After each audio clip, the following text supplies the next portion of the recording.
Okay, I got some breaking news for you here. It says U.S. supply chain under threat as union railroads clash. It says here, this April 2nd, 2021, file photo shows freight train cars and containers at Norfolk Southern Railroad's Conway Yard in Conway, Pennsylvania. Railroad engineer accepted their deal with the railroads that will deliver 24% raises, but conductors rejected the contract, casting more doubt on whether the industry will be able to resolve the labor dispute before next month's deadline without Congress help.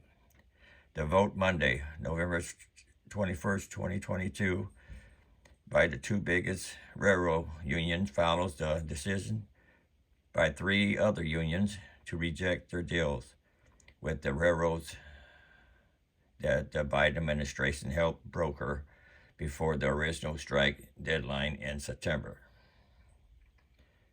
This is by the Associated Press. Omaha, Nebraska. Railroad engineers accepted their deal with the railroads that will deliver 24% raises by conductors. But conductors rejected theirs, threatening the health and economy just before the holidays and casting more doubt on whether the industry will be able to resolve the labor dispute before next month's deadline without the help of Congress. Even the threat of a work stoppage could tangle the nation's supply chain, as railroads will freeze shipments of chemicals and other goods that could create hazard if disrupted midday to their destination.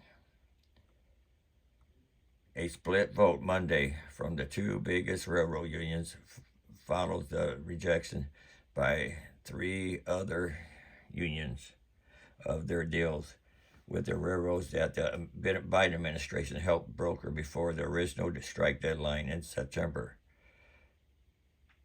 7 smaller unions have approved the 5-year deal that, on top of the 24% raise, includes $5,000 in bonuses. But many union members have voted to reject the contracts because they say they fail to address demanding schedule and quality of life issues for employees. All 12 must approve the contract to prevent a strike that could cripple supply chains and hamper a stressed U.S. economy still emerging from the pandemic.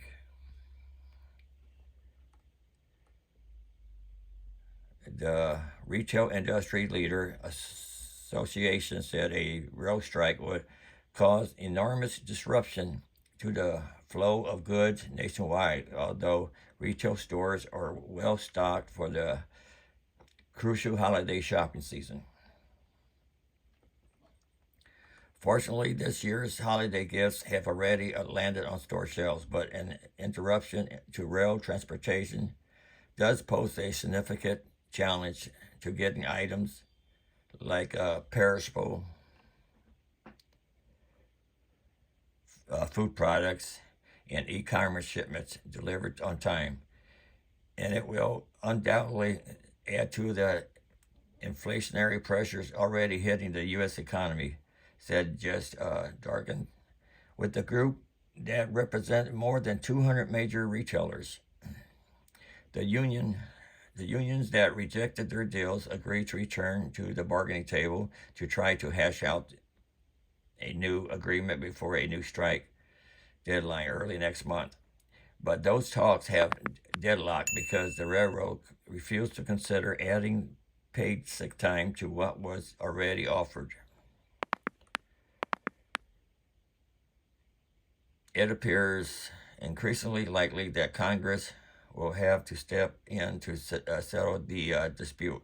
Lawmakers have the power to impose contract terms if both sides can't reach an agreement. Hundreds of business groups have urged Congress and President Joe Biden to be ready to intervene if needed.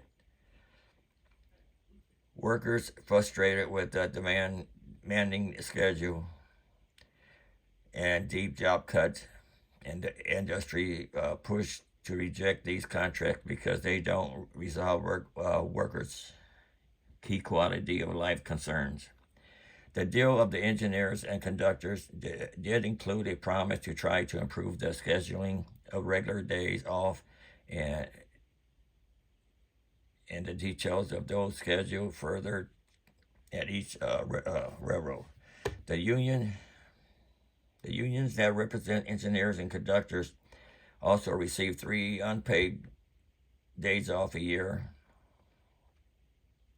to tend to medical needs as long as they were scheduled at least 30 days in advance.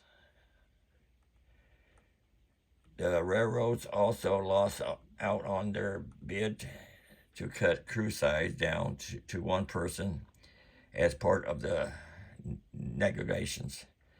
But the conductors in the transportation division of the International Association of Sheet Metal, Air, Rail, and Transportation Workers unions still narrowly rejected the deal, with roughly 51% voting against it. A small division of the Smart TD union that represent about 1,300 yardmasters did approve the deal. The ball is now in the railroad's court. Let's see what they do. They can settle this at the bargaining table, Smart TD President Jeremy Ferguson said. But the railroad executive, who constantly complain about government interference and regularly badmouth regulators in Congress, now want Congress to do the bargaining for them.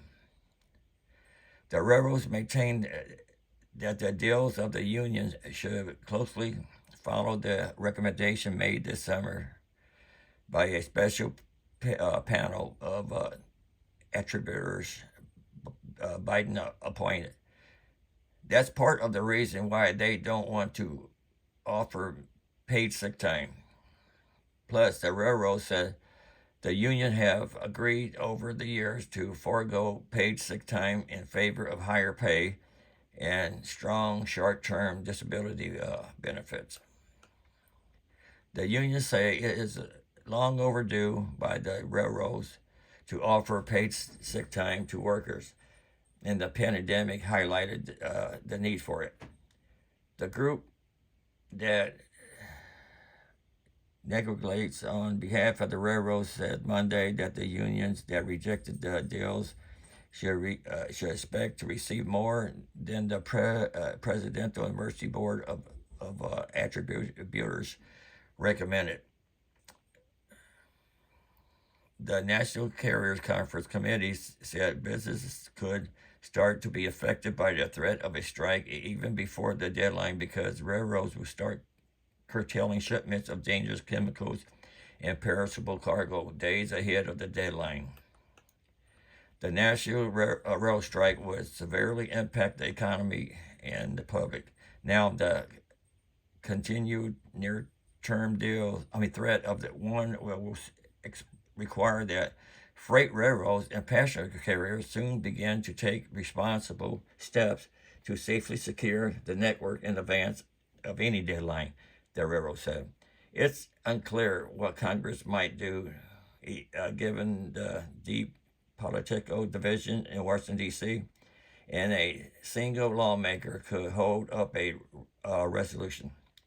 But the head of the Association of American Railroads Trade Group, Ian Jeffries, said, if the remaining unions do not accept the agreement, Congress should be prepared to act and avoid a disastrous $2 billion a day hit to our economy.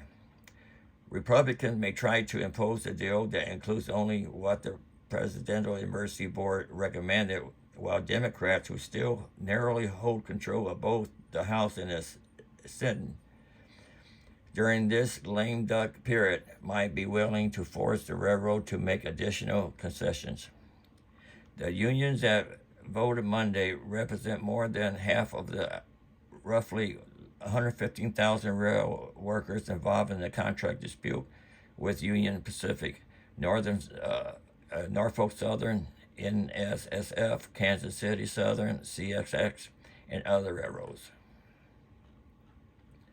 So, folks, I would suggest be prepared. Make sure you're stocked up on food items and whatever else you need. Food item is the most important stuff. Just in case they do go on a strike, they may not, but just in case, be prepared. This is Alan in today's news with this special update here. Thanks for watching.